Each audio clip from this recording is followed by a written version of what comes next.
summoned from the basement, the three of us, bring you the only full moon film that it seems Charles Band has no interest in doing a sequel to, Shrieker from 1998, as picked by me. This was the first time for everybody but me watching this movie, I think. That's like so all the time, though. that's true. I've seen a lot. But so I have to say, rewatching this movie, I still don't understand why Charles Band is so like hyper against there ever being a Shrieker 2, because yeah, it's a piece of trash, but like that monster could go into so many sequels. That monster is so fucking overpowered. It's unreal. Yeah, it's like there's no way to kill him except to hand him the note. Oh, spoiled the end of the movie. Yeah. Also, whoever wrote this fucking script is probably like when they got to how to defeat the Shrieker, they were like, "Oh, this is genius. No one would see this coming." It's an interesting movie for sure, but you know what? I gotta say, A, it's short. It's like 68 minutes or something.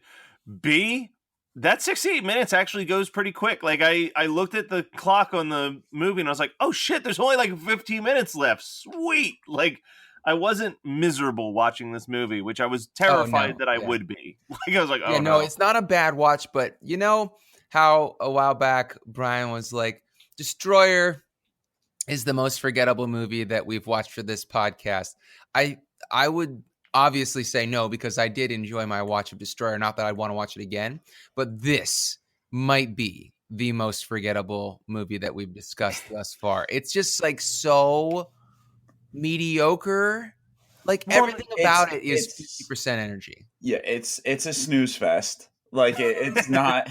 It's very well forgettable. The reason that Destroyer is officially the most forgettable was when I saw we posted it. I was like, was I not on this episode?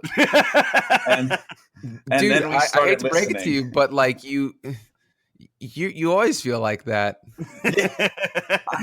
Yeah, it's also just everything I've put in my body for 28 years that my mind sucks. But I just genuinely forgot about the movie until we listened to it. And even then, listening to the episode, I retained about 10 to 15% of what that movie was. Well, like, here's the thing. So I always liked the look of the Shrieker. In fact, I have one of the Shrieker action figures. I found it at a convention. I was like, oh, shit. So I picked it up.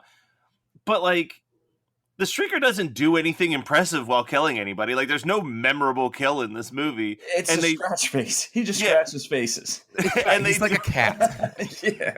And they don't want to, like, clearly when they built the Shrieker, they built some really cool parts to it. But as a whole, it looked like trash because you almost never see this thing. Yeah, you don't see it in its entirety at all. It's got to be far away. Yeah. It's full being, it's just far away. So I did finish reading the Full Moon book, like the History of Full Moon Pictures book that I bought at Comic-Con. And they talk about Shrieker and how the guy who wrote Shrieker had already written a sequel. Like, he was really excited for the sequel because he wanted to up the ante. Okay. And Charles Band was just like, no, we're good. And he's like, no, but he's like, it gets a third head. Like, every sequel, it grows an extra head. Oh, my God. I am on board. Yeah.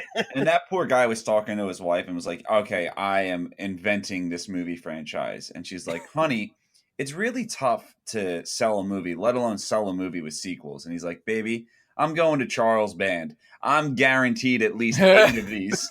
And just one day, Charles Band's like, nah, one and done is okay. I got to shoot Puppet Master 20.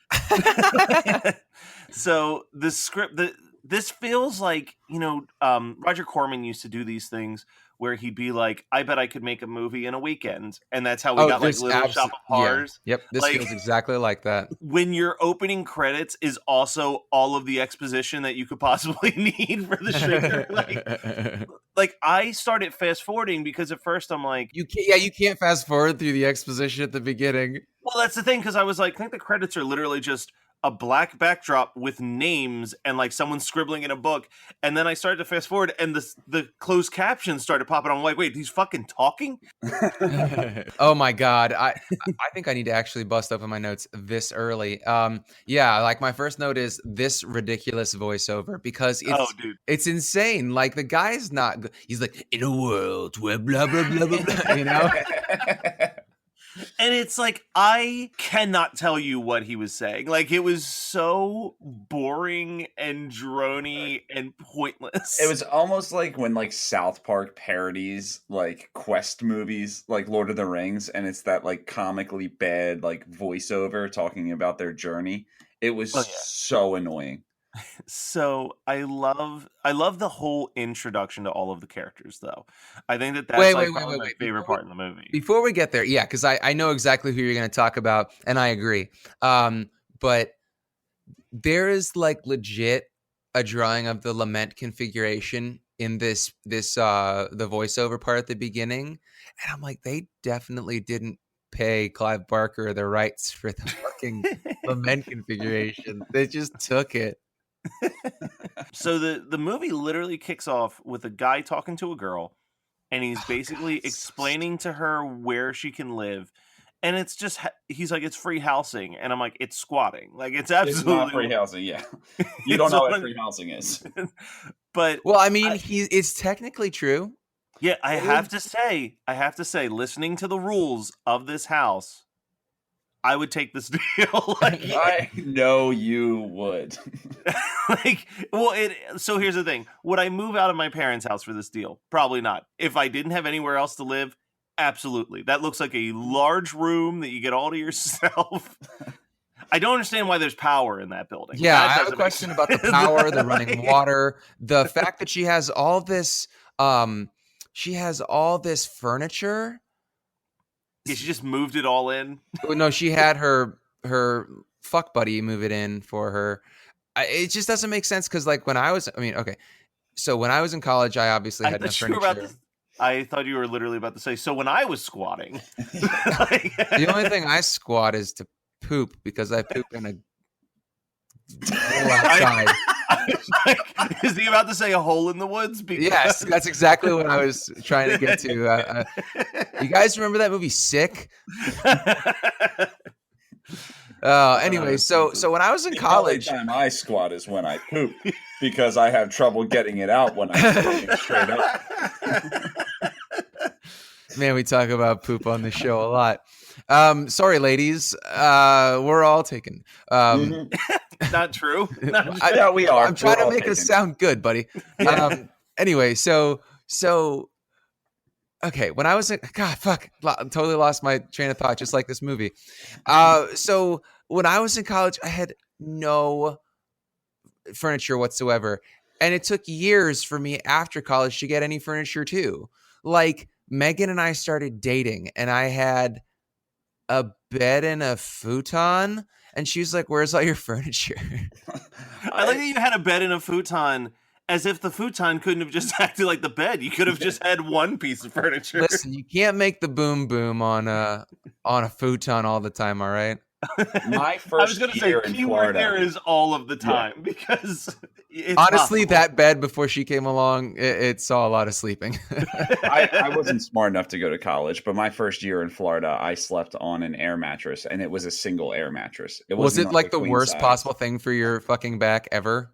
Yeah, it was awful. Because I would inflate it like once a week. So by like the sixth day, I was just like being hugged by this bed. I looked like Johnny Depp in Nightmare on Elm Street, just getting sucked into the bed.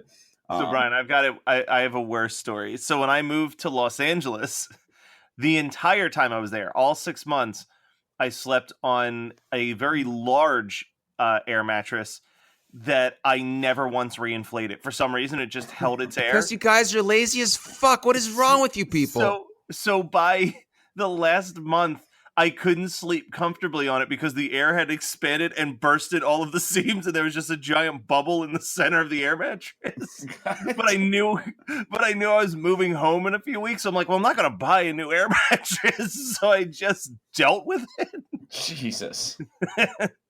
God, there's so much wrong with you guys as people. I went an entire year. Dad's fault? Like, I don't know.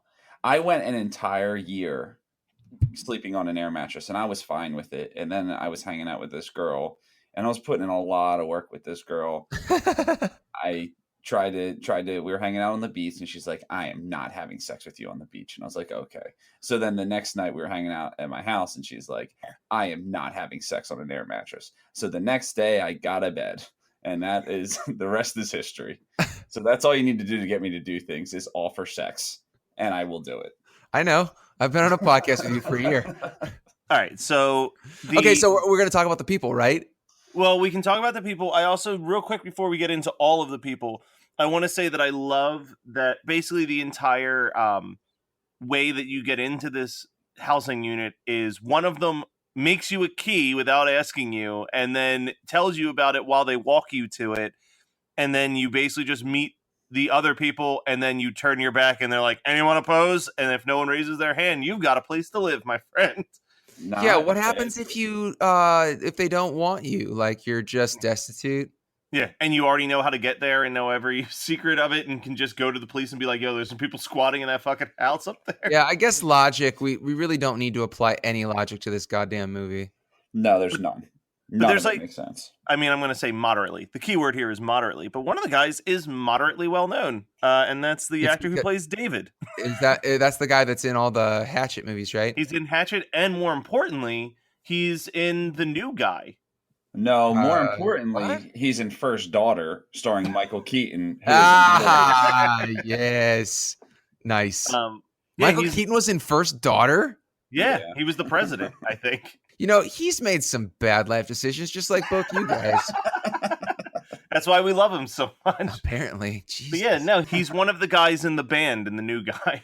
When was the last time that any normal person watched The New Guy? If it's anytime after 2002. It has not been a decade, Brian. You love The New Guy. You did a school presentation.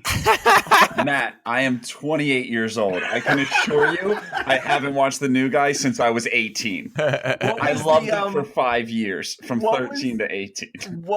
Who was the actor you were doing a presentation on and why? All I remember is that it wasn't The New Guy. It wasn't The New Guy. It was in Spanish class. I did Horatio Sanz, and we got you used The New Guy because he has that scene where he's in jail as like No, I didn't. I got in trouble because I used Horatio Sanz and I did the scene. The reason you're thinking it's The New Guy is because I did the scene from Road Trip when he licks the French toast and puts it in his pants. But it's also got DJ Qual. That's why you're confused. Oh, you're right. Yeah. Okay, that's what it was. Yeah. They're like, did you think that was funny? Because like, I love and you're like, fuck yeah, I thought it was funny because Brian Kelly. I love how in like our school district, they never double checked. Like I got in trouble so much, and it started off as like an accident. Like I can't remember. I think it was like one of my brother's CDs I brought in to play. I think it maybe was like Kid Rock. I put in Only God Knows Why or something. Like just had like a lot of cursing from music class in like 4th grade. They just never double check your work. They're like, we'll show this in front of an entire school. Yeah. And then they're like, you think that was appropriate when he licked the French toast and put it on his genitals? And I was like, yeah. Well, like at Sun Valley, if you were in the Battle of the Bands, they didn't want you cursing on stage. So you had to submit your lyrics, which doesn't stop anyone from actually swearing. Yeah. Yeah. Like, we did the Gorillaz Clint Eastwood. I just changed the words on the lyric sheet. Dude, what's her name? Miss George? Is that the name of the music teacher? She was so insane. In middle school, these, like, goth girls were going to do a full female cover of Smells Like Teen Spirit. And then me, Eric Biggis, and Nick Hickey were going to be the cheerleaders. And we turned in the lyrics, and we changed My Libido to My Burrito. She looked it up online and wouldn't let us do it because she double checked the lyrics. Which is funny because like, care. Yeah, well, what's funny to me about that especially is like fucking Kurt Cobain was making up the lyrics on the fly. There's a chance My Burrito almost made the cut. I'm just thinking of now the John Mulaney with Mick Jagger. I can't get no happiness. No satisfaction. Yeah. Next line. All right. So Scott, let's get to the quote that you've been like creaming yourself to say for the last 15 minutes. Is it my, do I say it? Yeah, go for it. I'm not gay. Just because I have short hair and a great body I don't want you to think I'm gay. And then he goes on to say, I've slept with 17 different women and not one of them was a man. Are you taking any poli-sci courses? I have 2 girlfriends, actually. That's how much of a man I am. That is exactly what a gay man would say. I have a friend. I will not say his name because he passed away a few years ago. Rest in peace. Fuck. But I am so convinced that he was gay, which that's okay with it. But the one thing that really locked it in where I'm like, only a gay man would say that is he called me and he said, what are you doing? I said, I'm on my way to dinner. He said, cool. I just got done with this Tinder chick. And I said, all right, do you want to come to dinner? He said, yeah, but let me shower first and watch this vagina juice off my penis. And I was like, that's not what we say. Yeah.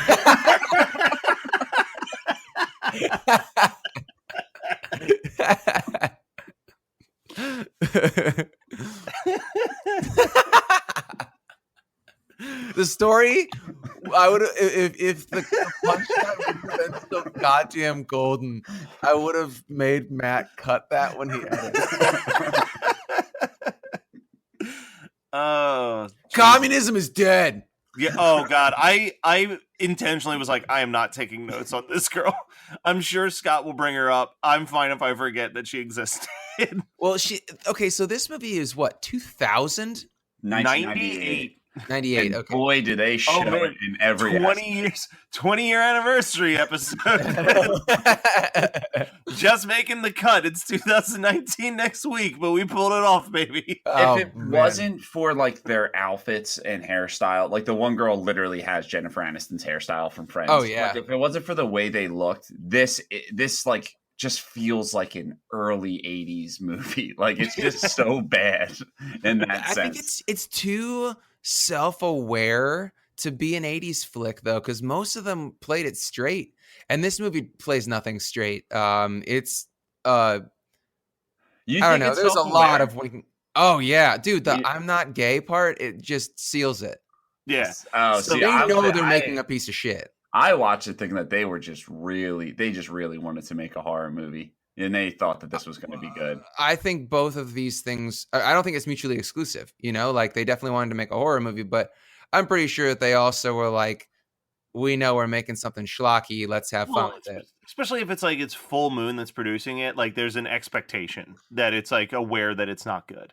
I think, and I could be wrong, I think at some point Full Moon, like I don't know when, but I think at some point Full Moon realized what they were. But I think their first like decade was genuine. Absolutely. Yeah, but this is the tail end of that decade. Yeah, they started in '89. There were 7 Puppet Master movies by the time this came wow. like I think this was made in the era that they were like, yo, let's just pull clips and footage from other Puppet Master movies and then shoot 20 minutes of actors talking and splice that shit together. Like this was like, we might go under pictures era.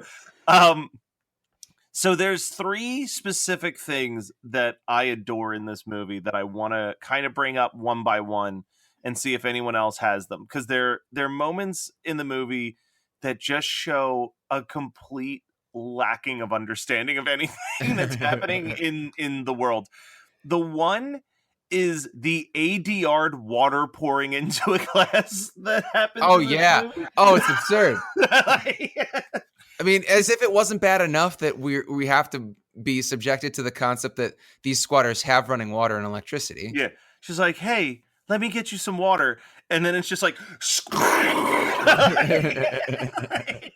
they just got some fucking sound effects from Niagara Falls, and they're like, this will do. You know how a sink sounds. I like when that happened, I was like writing something else in my notes, and my head like popped up. I was like, what the fuck was that? That was the water pouring? Like, and then you have the computer program that she's working on. Oh my God. It's so endearing, the fact that Full Moon clearly just put a camera in front of a computer screen because it's constantly jumping. Yeah. Like if you were to film your computer right now, it would just jump. And that's what it was every time it was showing the computer. But I also love that it's just like it made me think of, there's a scene in Freaked, where they go into Randy Quaid's office and they're looking at the computer and they're like, we've busted into his database. By God, it's complicated. And it just cuts to like a checkerboard of cartoon renderings of all of the characters in the movie. And it's just like, doop, doop, ba-doop, ba-doop, ba-doop, ba-doop, ba-doop, ba-doop, ba-doop, ba-doop. And like, that's like how I feel every time they show these fucking ancient drawings just moving around. It's like, like, it's like. Well, so here's the thing is that we're actually talking about two things. Brian and I are laughing about when she's using the did she have actual the computer. library or something like that? Yeah. It's like they this was at the time where no one apparently knew how to do video of a computer screen because it was 1998. But then you're also talking about she has like somehow she has a computer program that deciphers that it's a 4-dimensional key. Is that what? It looks like asteroids is what's happening. Like, it's just like a bunch of triangles and circles moving around. Yeah. Like, If you did this in high school for a graphic design class, you'd fail your project. But then the other thing that made me laugh so hard was that so the main character meets Robert, who's like a squatter among the squatters. Like, he's hanging out in the basement. They don't know. I mean, if that guy isn't a red herring, I mean, he's not even a red herring. He's just so obviously behind it all. Like, I wasn't shocked. Yeah. I was like, oh no, not him. But he talks about like, yes, the Shrieker will give you a sheet of paper. Like, you'll get a sheet of paper and that's your mark. Or like, and like in my head, I'm thinking like a tiny note. Like when she opens the little note that says like, I know what you did last summer and I know what you did last summer. And then she's like on the phone with Tanya and she's like, is there a piece of paper? You've got to look. And she looks down and it's a full fucking sheet of paper. Like, it's massive. The guy pulls a poster board out of his pocket. He's like, where did this come from? It's like she's looking at a band set list on a stage. And if that's what's happening, all the songs say "You're going to die." Yeah. So on the tip. But also, it feels like in 24 hours, Robert has this plan and corrupts the one girl. Like, this is before the movie starts, obviously. He corrupts the one girl. Yo, we're going to have like this ultimate power with the Shrieker, blah, blah, blah, blah, blah. Right? All we need is another person. So then our main character shows up. And in 24 hours, Robert's like, I like this main person better. Let me try to backstab this other girl to save this one instead. Like, it's fucking ludicrous. Yeah, but my bigger problem is, how did she not know that she got that mark on her back at the end? He just tattooed her in the night. Yeah. Surprise. Yeah, it doesn't. What a fucking dumb. Yeah, like, there's nothing in. So this movie is 68 minutes long, let's say. Something like that. Yeah, about 68 to 70. Yeah, it has the slowest credits crawl I have ever seen in my fucking life. Yeah, like, they didn't even have. This is a short film. It's a short film.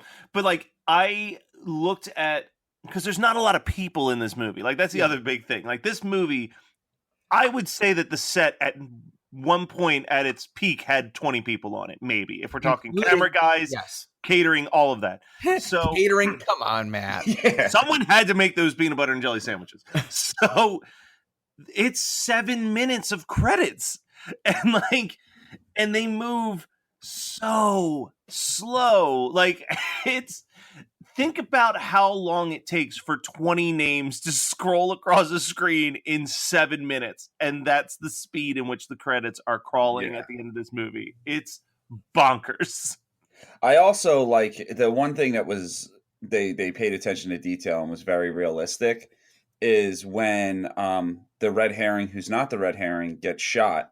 They did react the way you would react when your friend murders someone, which is, way to go, Todd. Good work, you fucking asshole. Yeah, like, oh man. Well, this movie also ends with guys. This movie ends with the worst closing line. Like, you usually want to have like a good zinger at the end of the movie, and this one just ends with, "Would you ever even see that guy?" Like, And then Oh, man. 7 minutes. I Yeah. can't stress this enough. 7 minutes. Oh, man. 7 minutes. I Yeah. can't stress this enough. 7 minutes of credits scrolling. Yeah. So I actually have the film length. It's 1 hour and 7 minutes, and then it hits the credits. Yeah. And I think Yeah. it's in total like an hour and 20 minutes, right? Yeah. Yeah, or maybe 14 minutes. I mean, it's not. I fast forwarded this movie because the credits were moving, and there was part of me that thought, "Ooh, maybe there's a video zone at the end of this. There's enough time." No, there isn't. Also, that's a deep cut for those Full Moon fans that love the VHS tapes. But I'm going to that's cut that joke. That joke Yeah. bombed. Leave it. Well, I'm sorry that I didn't laugh at it. No, because it's all right you didn't, because it wasn't funny. So I have to go through some shit in my notes. Just let me bust through this real quick. Yeah, I want you guys to remember how bad this Robert guy is at acting. All right. So here's one line. My motives are varied and often obscured. Seriously? Like who writes that? And then who says it like that? He can't. He's so bad. It was so like, I want to be, what the hell is it? Christian Slater. Yes. In Heathers. Yeah. Like that was it. Like a greetings and salutations was his Oh. every line from this guy. Man, I really hate Christian Slater and Heathers. I don't like that movie, first of all, and I know that's like blasphemy, and even Megan's mad at me for not liking that. But man, Christian Slater is like a neckbeard, but an attractive fucking incel in that movie. Yeah, he pretty much says "milady" that entire movie. He's Yeah. not too shy from it. You know what is great? Christian Slater is gleaming the cube because his name is Brian Kelly. And the fact that you even know that movie, I've never even heard of it. Oh, it's a skateboarding hacker movie. Yeah. What's it called again? Gleaming the Cube. That is the worst name for a movie I've ever heard. He's got to solve his brother's murder. So there, for a split second, when Brian was going to be like, you know what's top notch Christian Slater, I was sitting here waiting for him to be like Fern Gully. Wait, That Christian is Slater's in tough. Fern Gully? He's the voice of the main guy? No, you would think that. He's the voice of the fairy that's jealous of the main guy for hanging out with the Samantha Matheson fairy, which is almost like they just did Pump Up the Volume Part 2 with fairies. Wait, so Samantha Mathis is Yeah. the voice of the fairy in Fern Gully? Yeah, she is. Anyway, back to your notes. As bad as Robert is at acting, the lead girl and her boyfriend, the people that live through this thing, are the worst kissers. Like, their first kiss is so awkward, and I'm like, please make it stop, because it goes on for about 90 seconds. It's painful as hell, man. It reminds me of high school. Yeah. It reminds me of yesterday. Because I totally was doing that in high school. Oh, Yeah, no, I didn't. They called me Old Makeout Kelly back in high school. You I couldn't mean, go anywhere without finding Matt Kelly making out with somebody in high school. You know, I don't know if I've said this on the show before, but I didn't have my first kiss until I was almost 18. Oh shit! Well, I at least beat you there. Yeah. Yeah. You beat me in the rest of life achievements. It was a small school and I was not popular, but I did have a pop punk band. So I wonder if that eventually led to the kiss, man. Cause yeah, but I did touch a boob before I kissed a girl. So that's weird. That's weird. Well, I was in theater, so I've got an off the air story for later, but continue. I was just gonna say I was in theater, so you know, like all the theater kids are horny, and so you just like touch a boob, and it doesn't mean anything. I guess I don't almost know. feel like Touch you're her about to be. boob? Yeah. That's assault, brother. You're like, well, I was in theater, so the scene called for it. No, it's when you're waiting around to do your scene. You experiment. Have you guys looked up the cover of this movie, by the way? The cover of this movie gives away the red herring. And it is just Scream. Yeah. Well, They I just mean, wanted this to movie make is it called big. Shriek. It's Shriek. It's got the two people that are the bad guys, and then the cover is just the entire cast. Well, see, And that's the funny thing is that you're like, when you sent me that picture, That is not what I have. Like, I No, have you have the physical one of the DVD. actual Shrieker monster on the front, right? Yeah, that's what Yeah. I rented from the video store as a kid. Yeah, no, that's what it's under, a Shriek on. Which I love that. I feel like Full Moon was like, no one's ever gonna fucking watch Shrieker, but maybe we can trick them into thinking that it's like a Scream ripoff with this cover. Yeah, that's exactly what they did. You're not wrong at all. Because when Yeah. you sent that to me, Brian, I'm like, no, that's not the movie. Like, I got. Yeah, but then you watch you read the synopsis, and you're like, oh, yep, that's right. Yeah. I paid $30 to watch this movie. What? What? Yeah. Is that how long you've had the Full Moon? Oh, okay. I've had Full Moon for $4.99 a month for the past 12 months, which is $59.88, and I watched this in arcade. So divide that by 2, and it's like $29.94. There's something else. There's something else, Full Moon, that I know that I had to get on your I got on your Amazon to watch it for the show. I don't remember what it was, but okay, so 20. 20 bucks.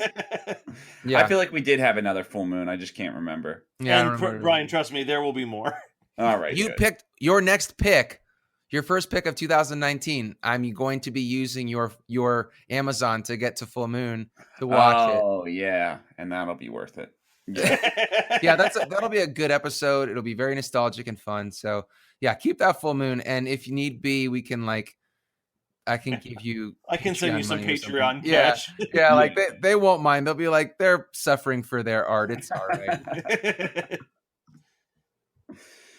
So the last thing I want to say about this is that white shirt with the blue stripes on it that the lead actress wears through most of this film. Yeah. I had that shirt in 1997. Nice. And that's what I'm not saying that she's wearing a man's shirt, nor am I saying that I wore a woman's shirt. I'm saying that 1997 was such an odd time that was kind of like a unisex style. Was it? What are you trying to say, man? I don't know about your parents. I just know that my mom, if it was a hand-me-down, I wore a lot of women's clothing. Now you just try to look like you live in a homeless shelter. Yeah. Now I spent $40 on this shirt that looks like it went through a meat packing plant. Hey, did you rip your shirt? No, I paid extra to have it that way. At least you admit that it's stupid. It is. I can't buy this anymore. I'm not allowed. Did Jade put the kibosh on it? Jade, you're the kibosh down.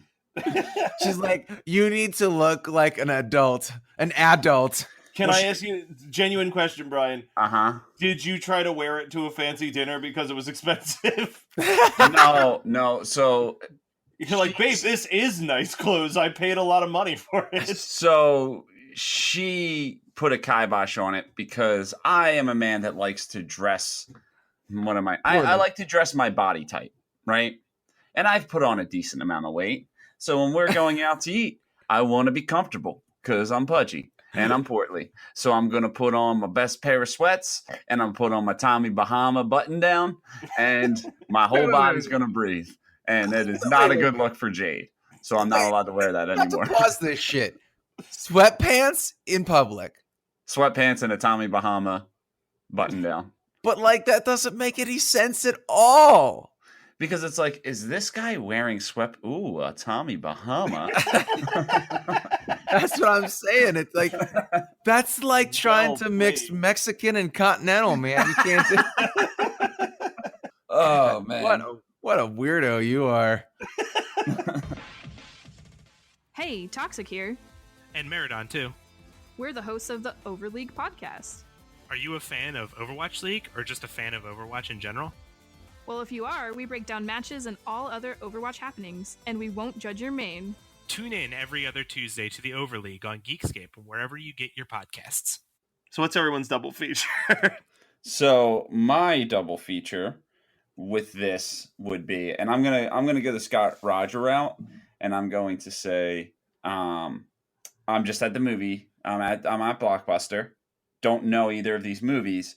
I would get this and The Faculty. because of the covers. the covers are identical. Yeah.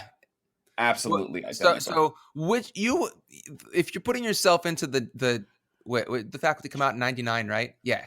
So it's 1999 and the Faculty just came out. So Faculty just came out. So you get the Faculty and you're like, well, it's 2 for the price of 1. So I guess I'll get Shrieker. You're probably going to watch the Faculty first, right? Yes, I'll probably watch the Faculty first. And then I'm like, oh, let's see what Shriek is about. And then I'm like, oh no, this is this is not the Faculty. Do you think that you would finish Shrieker? But you got to put yourself in the... No way. I don't know, man. In fucking 1999, I don't think I let any rental go to waste. That's also very true. I watched Soul Plane in its entirety. I watched that. I rented that and Howard and Kumar, and I watched those. I just picked, like I said, I picked what I thought was going to be the best first, and boy, was I glad I was wrong, because I slugged through Soul Plane and then watched Howard and Kumar, and I'm like, this is incredible. Because when I used to go to Blockbuster, I would watch them like that night, especially when Blockbuster started competing with Netflix. And started, and you weren't paying per rental anymore. Mm-hmm. Oh yeah, I was returning movies as much as possible. I think I've talked about this when that first happened. I would rent. I had the Blockbuster subscription card where you could get unlimited rentals up to 3 at a time for like $10 a month. That's not unlimited though. That doesn't make any sense. Well, you could rent like 3. Like you couldn't walk out with like 30 movies. Like you had to rent 3 and then return them and get another 3 and bring. Yeah. So like I would rent 3 movies from Blockbuster, and I had a 2 discs at a time Netflix. Oh yeah. And I had it alternating, so there was always a movie in the mailbox every day. And I would I would hang out at college until about 9 o'clock. And my first class was always at noon. I'd come home at 9 o'clock and I would just sit on the couch and watch 4 movies, go to bed, mail the Netflix, drop off the Blockbuster stuff in the morning, and then do it all over again the following night. I watched so many fucking movies my freshman semester of college. I easily got through like 200 to like, no, probably more than that. I probably watched 1,000 movies that year. Jesus genuinely. I think we found the problem in your life. No, I think we figured it out too. That being said, my double feature for this movie, as an expert of doing quadruple features, was Are you going to do a quadruple feature? No, just saying that I've got experience doing this. I've seen movies. I've seen some movies. I'm going to go with the concept of kids accidentally summoning some type of monster. You son of a bitch. And I'm going with the gate, baby. Nice choice. Nice choice. So which one would you do first? With the knowledge that I have today, probably this and then Shrieker, so that if I fell asleep during Shrieker, I wouldn't feel bad about myself. But if I was renting them as a kid, I'd be like, man, that creature looks fucking dope on the cover of Shrieker. We're kicking off with that. Yeah. And for me, if I was going on the Shriek cover, there's cleavage. And so I would be assuming that it would be a smuttier movie. And I'd watch that thinking that there would be something for me to utilize. And then I could watch The Gate during the refractory period. So, I get what you're saying. So my double feature is Shrieker and Screamers. Okay. Is this the second time you've picked Screamers? Yeah, it's not a good movie at all. At all. It's just very like useful. You've been duped by it a lot. No. It's like, it's a movie that I'm thinking like if I was with people and I'm doing a theme, it works as a theme. It's not like I'd sit down and be like, guys, I think we should watch Screamers. It's like, hey guys, let's watch this piece of shit called Shrieker. But based on the title alone and the idea that once you hear it, it's too late, let's watch Screamers. So I'd start with Shrieker. That'd be an easy hour. And then we watch Screamers, and people are like, we should really watch RoboCop. Fair enough. All right, well, that was Shrieker from 1998 as picked by me, baby, me. So next year is going to be 2019, next week it'll be 2019 as well. So we're going to kick it off with the movie that you guys all voted for. I'm very excited because it was picked by me, baby, me. And I'm talking about Bill and Ted's Bogus Journey. Insert guitar riff here. And then we are going to be kicking off 2019 with, we got some crazy shit lined up for you guys in 2019. So strap in, get ready. It's going to be a good time. But, you know, you guys voted. Thank you. Bill and Ted, kicking off the new year. Thanks for sticking with us all year round. Woo! Boom!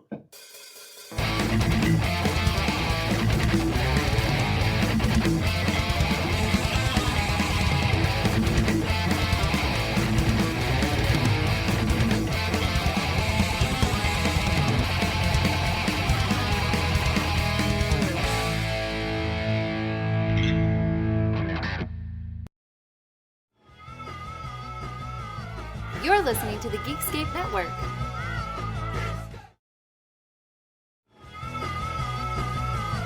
You're listening to the Geekscape Network.